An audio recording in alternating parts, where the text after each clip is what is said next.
जय हिंद। आपका फिर से अपने YouTube चैनल लक्ष्य साथी पर स्वागत है।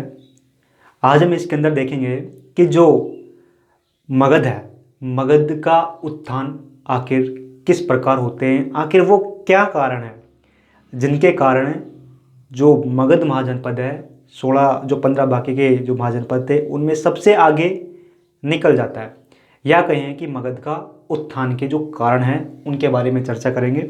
जैसे कि भौतिक कारण, खनिज संपदा, हाथी का प्रयोग, वैदिक संस्कृति का ना होना और राजाओं का योगदान, साथ ही नवीन तकनीकी। कहने का मतलब है कि इसके अंदर हम जो कि अधिक से अधिक जानकारी कम से कम समय में देने का प्रयास करेंगे। आप कहीं और यही जानकारी लोगे तो कम से कम इस जो वीडियो से लगभग 3-4 गुना ज़्यादा टाइम में आपको जानकारी मिलेगी। यह हमारे प्राचीन भारत के इतिहास की सीरीज नंबर 44 है और महाजनपदों पर पार्ट नंबर 3 है। जो बाकी के पहले के जो पार्ट थे उस पर एक जो प्रथम पार्ट है इसके अंदर हमने देखा था कि जो महाजनपद की राजधानी है ना और वर्तमान में वो राजधानी वो कहाँ पर 6 महाजनपद थे। फिर उसके बाद में हमने देखा था कि जो महाजनपदों का उत्थान किस प्रकार होता है। अब ये हमारा कंप्लीटली रहेगा कि जो महाजनपद है, इन महाजनपदों में जो मगध महाजनपद है इसका उत्थान आखिर किन कारणों के कारण होता है। चलते हैं। तो जो मगध महाजनपद है, मगध महाजनपद के उत्थान के कारण प्रमुख 4-5 प्रकार के हैं। जैसे कि मगध जो महाजनपद था, मगध जो महाजनपद था इसकी भौगोलिक स्थिति कुछ इस प्रकार की थी जिसके कारण उसका लाभ मगध महाजनपद ने उठाया। इसी के साथ साथ खनिज का प्रयोग, साथ ही हाथी का प्रयोग और वैदिक संस्कृति का ना होना भी मगध के उत्थान में बड़ा सहायक सिद्ध हुआ। इसी के साथ साथ जो मगध के राजा हुए, इन मगध के राजाओं का बहुत बड़ा योगदान है मगध का जो कि उत्थान या कहें कि मगध का विस्तार करने में। इनकी चर्चा हम बड़े विस्तार से करेंगे, लेकिन एक हम जो कॉन्सेप्ट देख लेते हैं कि जो आर्थिक किसी भी जो समाज है या कहेंगे किसी भी जो साम्राज्य है, इस साम्राज्य में आर्थिक गतिविधियां बड़ी महत्वपूर्ण होती है, या कहें कि उसके जो आर्थिक जो उत्थान होता है, आर्थिक उत्थान के बदौलत ही सामाजिक उत्थान होता है, समाज का विकास होता है। यानी कि जिस साम्राज्य में आर्थिक उत्थान होगा, यानी कि जितना वो धनवान होगा, साथ ही जो उसका समाज है, उस साम्राज्य का समाज है, उस साम्राज्य का समाज भी उतना ही विकसित होगा, उस समाज का भी उतना ही विकास होगा। और जितना समाज का विकास होगा उसी हिसाब से उस समाज की संस्कृति बनेगी, रहन सहन, खान पान।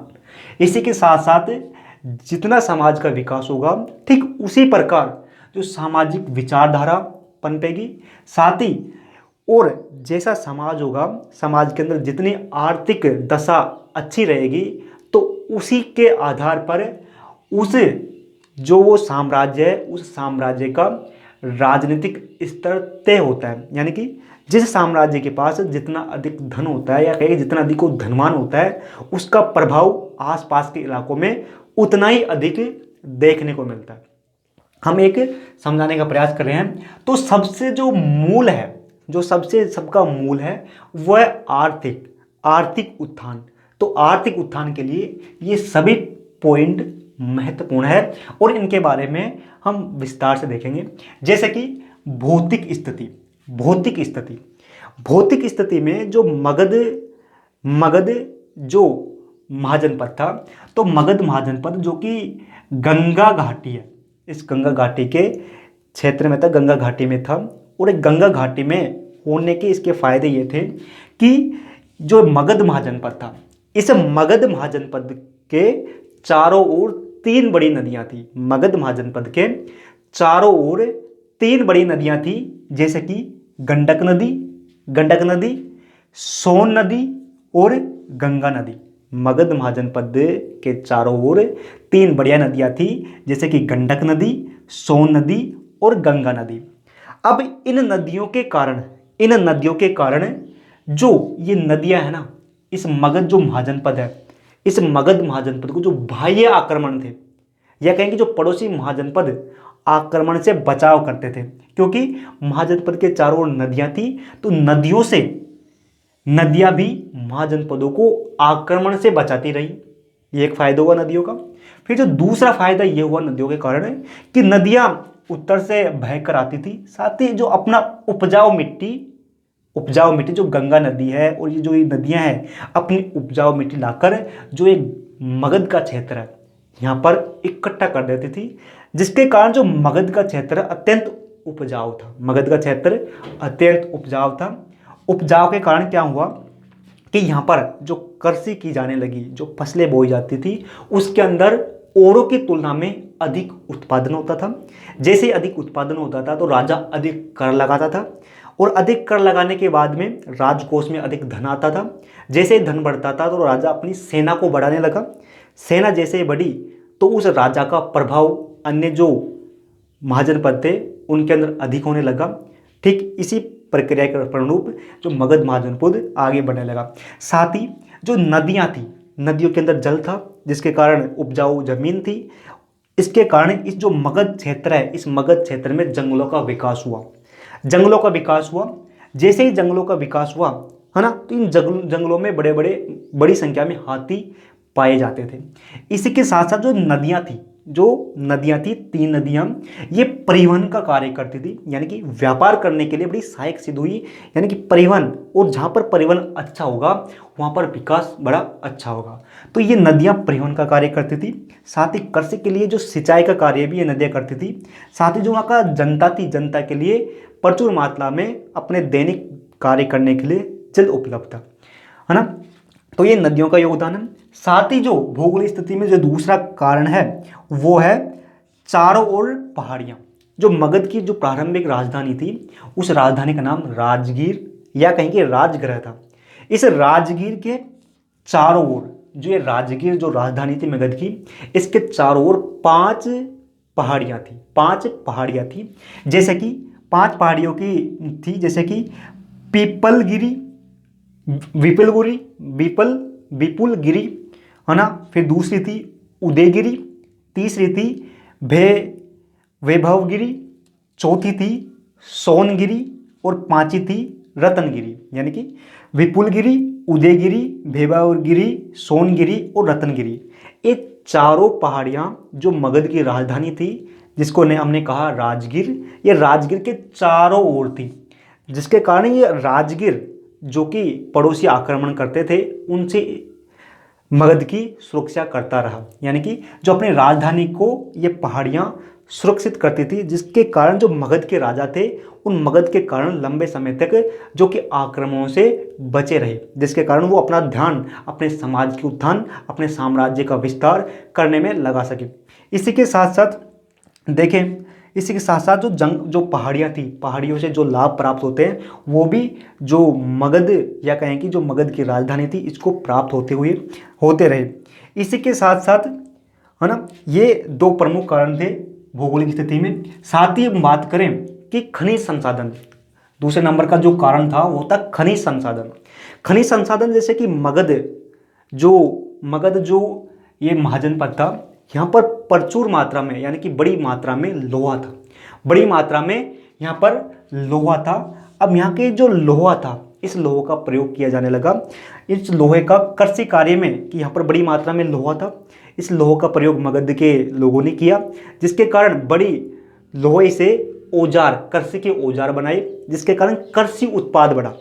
कृषि उत्पाद जैसे बढ़ा तो राजा कर अधिक लगाया। कर अधिक लगाने के बाद में राजकोष के अंदर धन आया। धन आने के बाद में सेना बनी। सेना बनने के बाद में राजा का जो राजनीतिक स्तर उच्च हुआ या कहें कि बढ़ने लगा। इसी के साथ साथ जो लोहा का उपयोग करके जो मगध के अंदर जंगल थे, इस जंगल को लोहे से काट दिया गया या कहेंगे सफाई की गई, जिसके कारण जंगलों की जगह उपजाऊ भूमि बन गई और उस उपजाऊ भूमि पर कृषि कार्य किया जाने लगा। जैसे कृषि कार्य किया जाने लगा, कृषि के लिए भूमि बढ़ गई, जिसके कारण राजा को और अधिक जो कि कर मिलने लगा। इसी के साथ साथ जो अगला था कि जो लोहे, जब यहाँ पर लोहे का प्रयोग किया जाने लगा तो लोहे से यहाँ पर युद्ध की सामग्री जैसे कि भाले, तीर, है ना, ऐसी युद्ध के सामग्री बनाई जाने लगी, जिससे जो मगध के राजा है, ये मगध के राजा दिनों दिन शक्तिशाली होते गए, या कहें कि इनकी सेना अधिक ताकतवर होती गई अन्य की तुलना में। इसी के साथ साथ हम देखें कि जो हाथी थे, कि हमने देखा कि जो मगध है, इस मगध के अंदर जंगल थे, इन जंगल में प्रचुर मात्रा में बड़ी संख्या में हाथी थे, हाथी हुआ करते थे। इन हाथियों को जो मगध वासी थे, या कहेंगे मगध के राजाओं ने पकड़ाकर जो ये मगध के अंदर जो हाथी थे, इनका प्रयोग अपनी सेना में कर लिया गया, जिसके कारण सेना अधिक ताकतवर होगी अन्य की तुलना में। सेना में इन हाथियों का प्रयोग किया, जिसके कारण जो मगध की जो सेना थी ये अधिक ताकतवर हो गई। इसी के साथ साथ जो इन हाथियों का प्रयोग बड़ा बड़ा भारी सामान लाने के लिए किए जाने लगा। कहने का मतलब है कि जो ये हाथी थे, इन हाथी का प्रयोग भी मगध में परिवहन के एक साधन के रूप में किए जाने लगा, जिसके कारण परिवहन से व्यापार बढ़ा। व्यापार बढ़ने के बाद में धन की आपूर्ति हुई, या कहें कि जो आर्थिक स्थिति मजबूत होने लगी। इसके बाद में देखें कि जो वैदिक संस्कृति का ना होना, कि हमने देखा कि जो मौर्य जिसकी जो महाजनपद हुए, महाजनपदों से पहले जो वैदिक जो यहाँ पर काल था, तो वैदिक काल से ये बचे रहे, क्योंकि कि जो वैदिक बचे रहे, इससे ये फायदा हुआ कि ये बचे रहे, मगध वैदिक जो मान्यताएं इनसे बचे रहे, या कहें कि वैदिक धर्म से बचे रहे। इससे जो मगध है, मगध को फायदा हुआ कि जो वैदिक जो सभ्यता थी, या कहेंगे जो वैदिक लोग थे, या कहेंगे जो वैदिक संस्कृति थी, इसमें माना जाता था कि ब्याज पर पैसे उधार नहीं लेने चाहिए, ब्याज पर पैसे उधार नहीं लेने चाहिए। साथ ही जो वैदिक जो संस्कृति थी, इसमें माना जाता था कि जल से परिवहन नहीं करना चाहिए, जल से परिवहन नहीं किया जाना चाहिए। लेकिन जो ये मगध है, इस मगध में जो वैदिक संस्कृति नहीं मानी जाती थी, इस कारण जो मगध के अंदर जो कि धन पर ब्याज भी लिया जाता था, जिसके कारण व्यापार बढ़ा। साथ ही जो जल परिवहन के द्वारा भी व्यापार और परिवहन में सहायता मिली, और जहाँ पर परिवहन अच्छा होगा वहाँ पर उसकी आर्थिक गतिविधियाँ, या कहें कि व्यापार में बढ़ोतरी देखी जाती है। इसके बाद में हम देखें कि नवीन तकनीकी में क्या है कि जो पहले जो धान, या कहेंगे चावल को जो कि छिड़क कर बोया जाता था, लेकिन समय के साथ साथ जो कि मगधवासी थे, मगधवासियों ने जो कि जो धान है, इस धान की रोपाई, या कहें कि जो चावल है, चावल की रोपाई की जाने लगी, जिसके कारण क्या हुआ, उत्पाद यानी कि जो उत्पाद बढ़ा। जैसे उत्पाद बढ़ा तो गेहूं खाद्य सामग्री की प्रमुख फसल बन गई, जिसके कारण जनसंख्या बढ़ने लगी। जनसंख्या को प्रचुर मात्रा में खाद्य सामग्री थी, जनसंख्या बढ़ी तो जो काम करने वाले लोग हैं, इनकी संख्या बढ़ी। साथ ही जो बाजार है, इस बाजार भी बढ़ने लगा। जब कार्य करने वाले लोगों की संख्या अधिक बढ़ी, तो साम्राज्य में जो कि अधिक लोगों से कर वसूला जा सकता था, या कहें कि जो कार्य करने वाले लोग हैं उनकी संख्या मगध में बढ़ने लगी, जिनसे राजा अधिक कर वसूल सकता था। इसी के साथ देखें कि ये तो कुछ कारण हुए। साथ ही जो मगध जो महाजनपद है, इस मगध महाजनपद की उत्थान में सबसे बड़ा महत्वपूर्ण योगदान हुआ, तो वो थे यहाँ के जो मगध है, इस मगध के राजाओं का। क्योंकि मगध के राजा बड़े महत्वाकांक्षी हुए हैं, यहाँ की बड़े अच्छे हुए हैं, जो कि मगध के विस्तार करने की इन्होंने नीति अपनाकर इन्होंने जो मगध का विस्तार बहुत अच्छे से किया। जैसे कि हम देखें कि शासक का मगध के उत्थान में योगदान, जो शासक या कहेंगे राजाओं का मगध के उत्थान में योगदान क्या रहा, तो जो कि सबसे पहले हम देखें हर्यक वंश हुआ। हर्यक वंश के अंदर दो शासक हुए, जैसे कि बिंबिसार और अजातशत्रु। इन दोनों ने जो कि मगध की नींव रख दी, यहाँ के मगध के विस्तार की नींव रख दी। कैसे रखी? क्योंकि जो हर्यक वंश का शासक बिंबिसार था, ये हर्यक वंश का शासक बिंबिसार मात्र 15 वर्ष की उम्र में ही राजा बन गया, या कहेंगे शासक बन गया। और जो बिंबिसार है, इस बिंबिसार ने अपने साम्राज्य का विस्तार वैवाहिक संबंधों के आधार पर इस प्रकार किया कि जो बिंबिसार है, इस बिंबिसार ने जो कि कोसल महाजनपद था, कोसल महाजनपद की राजकुमारी से विवाह बिंबिसार ने कर लिया, जिसके कारण क्या हुआ कि अब कौशल महाजनपद जो कि मगध पर आक्रमण नहीं करेगा, साथ ही मगध का वो साथ भी देगा, है ना। इसी के साथ साथ जो बिंबिसार था, इस बिंबिसार ने जो वजी महाजनपद था, वजी महाजनपद की जो राजकुमारी थी जिसका नाम चेलना था, वजी महाजनपद की राजधानी राजकुमारी थी जिसका नाम चेलना था, चेलना से भी बिंबिसार ने विवाह किया। यानी कि बिंबिसार ने जो कि कौशल और वजी के साथ वैवाहिक संबंध से अपने रिश्ते मजबूत किए, है ना। इसी के साथ साथ जो ये बिंबिसार है, इस बिंबिसार ने एक सबसे पूर्व में महाजनपद हुआ करता था जिसका नाम था अंग। इस अंग को भी बिंबिसार ने मगध साम्राज्य में मिला लिया। अब जैसे ही बिंबिसार है, इस बिंबिसार का एक पुत्र होता है, इस पुत्र का नाम है अजातशत्रु। बिंबिसार का पुत्र अजातशत्रु होता है। इस अजातशत्रु ने जो बिंबिसार है, इस बिंबिसार को कैद कर लिया या कहें कि बंदी बना लिया। बंदी बनाकर जो अजातशत्रु है, अजातशत्रु मगध के शासन पर आसीन हुआ, और आसीन होने के बाद में जो अजातशत्रु है, इसने जो लिच्छवी जो साम्राज्य हुआ करता था, इस पर विजय प्राप्त कर ली, है ना।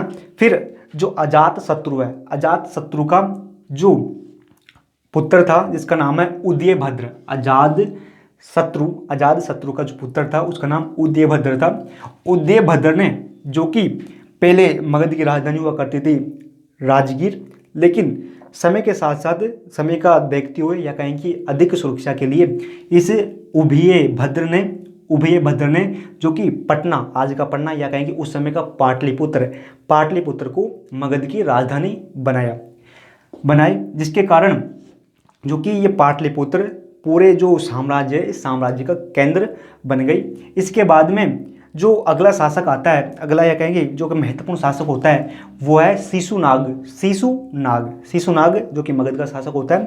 शिशुनाग जो कि प्रगोत वंश होता है। इस प्रगोत वंश की जो सेना को नष्ट कर, जो कि ये शिशुनाग है, जो कि एक अवंती महाजनपद हुआ करता था। इस शिशुनाग ने अवंती महाजनपद पर कब्जा कर लिया या कहेंगे विजय प्राप्त कर ली।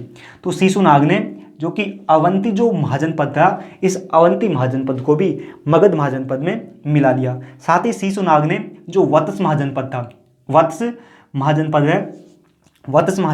और कौशल महाजनपद, शिशुनाग ने वत्स कौशल महाजनपद को भी अपने मगध साम्राज्य में मिला लिया। इसके बाद में कि जो कि महत्वपूर्ण वंश आता है वो है नंदवंश। तो नंदवंश की जो स्थापना है, जो कि महानदीन ने नंदवंश की स्थापना की, है ना, और कुछ समय तक शासन किया। लेकिन जो महानदीन का एक दासी पुत्र था, है ना, जो कि शूद्र हुआ करता था, दासी पुत्र, जिसका नाम था महापद्मनंद ने जो इसके पिता थे जिसका नाम महानदीन, जो कि नंदवंश के संस्थापक थे, तो महापद्मनंद ने महानदीन का जो कि वध कर दिया। वध करके जो मगध का शासन पर आसीन हो गए, है ना। और जो इस समय आते हैं इन्होंने, जो कि नंदवंश है, इन्होंने इतना साम्राज्य का विस्तार किया कि मगध साम्राज्य में अब इस समय तक जो कि इक्ष्वाकु और पांचाल, है ना, कौरव, इसके साथ कलिंग, है ना, और सूरसेन जो कि यहाँ पर था, सूरसेन, साथ ही अस्मक और वही अस्मक, यहाँ तक जो ये नंदवंश ने लगभग यहाँ तक अपना जो कि विस्तार कर लिया। अपना विस्तार यानी कि मगध के अंदर लगभग इन सभी को यहाँ पर मगध के अंदर की आदि सत्ता या कहें कि मगध की प्रभु सत्ता में शामिल कर लिया। इसी के साथ साथ जो नंदवंश का जो अंतिम शासक आता है जिसका नाम है धनानंद के समय जो सिकंदर ने भारत पर आक्रमण किया था। अब जो धनानंद जो कि चाणक्य है, विष्णु कौटिल्य चाणक्य, है ना, जिसको विष्णुगुप्त के नाम से भी जाना जाता है। इस चाणक्य ने अपने जो शिष्य है जिसका नाम चंद्रगुप्त मौर्य को युद्ध में उतारकर या कहें कि चंद्रगुप्त मौर्य ने चाणक्य की सहायता से जो धनानंद है, इस धनानंद का वध किया। वध कर जो मगध साम्राज्य है या कहीं मगध महाजनपद या कहें कि मगध साम्राज्य में जो मौर्य वंश की स्थापना की। इसके बाद में जो कि मौर्य वंश के अंदर जो कि बिंदुसार आता है, जो कि इसके बाद जो अशोक आता है, अशोक आता है ना, जो कि अशोक आता है जो कि चंद्रगुप्त मौर्य का पौत्र था। तो अशोक जो कि अखंड भारत का निर्माण करते हैं, है ना, जो कि मगध साम्राज्य उसका केंद्र बिंदु था, या कहेंगे जो पाटलिपुत्र है, पाटलिपुत्र जो कि उसकी राजधानी हुआ करती थी, वहाँ से नेतृत्व करके उन्होंने, जो अशोक है, इस अशोक ने अखंड भारत का निर्माण किया। लेकिन जिसके बाद में अखंड जो कि अशोक है, अशोक ने जैसे ही जो कि युद्ध को त्यागते हैं, इसके बाद धीरे धीरे ये विखंडित होने लगता है। तो यहाँ पर हमने जानने का प्रयास किया कि जो महाजनपदों में जो ये मगध महाजनपद है, मगध महाजनपद का उत्थान किस प्रकार हुआ। और जो अब हमारी अगली सीरीज नंबर 56 आएगी, अगली सीरीज नंबर 56 आएगी, इसके अंदर हम देखेंगे कि जो महाजनपद है, इन महाजनपदों के समयकालीन जो बाह्य आक्रमण हुए, जैसे कि सिकंदर, या कहें कि जैसे कि जो कि यूरोपियों के आक्रमण, साथ ही इसी के साथ साथ जैसे कि जो ईरानी आक्रमण हुए, उनके बारे में देखने वाले। कहने का मतलब है कि इसके अंदर हम अगले जो सीरीज नंबर 36 होगी, इसके अंदर जो मगध महाजनपद थे, महाजनपद के समयकालीन जो आक्रमण हुए, भाई आक्रमण, उतना ना यहाँ से उनको देखने वाले हैं। शायद आपको कैसा लगा होगा, इस कमेंट करके बता देना। साथ ही इस वीडियो के डिस्क्रिप्शन में जो कि टेलीग्राम चैनल की लिंक मिल जाएगी, जहाँ पर हमने देखा इसके नोट्स वहाँ पर मिल जाएंगे। फिर मिलते हैं। जय हिंद।